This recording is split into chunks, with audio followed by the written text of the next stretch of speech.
Seni barıklasın kalbim, yüreğim. Baştan mehrem hemra kılan dostum sen.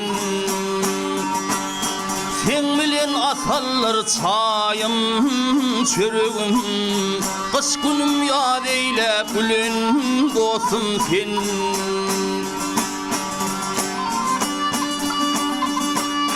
Sen bilen bir kuşak merdem bilimi, uanurdum görer gözüm ilmi, uanurdum görer gözüm ilmi. Sen bilen anşardım aydın yolumu, gün küvi şulatın salan dostum sen.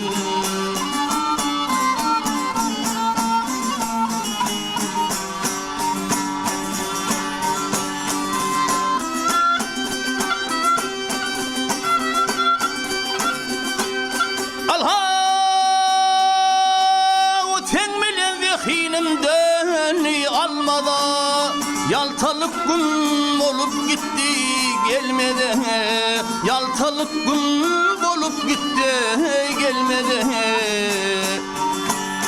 Sen bilen nur çayat ay hem yıllıda, her işte himayet kılan dostum sen.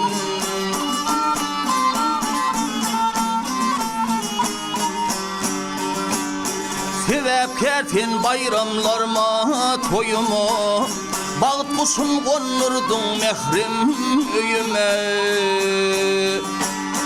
Dostluğumuz mi demez ömrüm boyuna, halal rahmet adın alan dostum sen.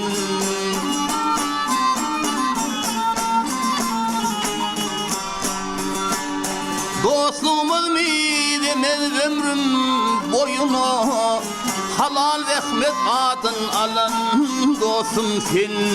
Her işte himayet kılan dostum sen, dostum sen.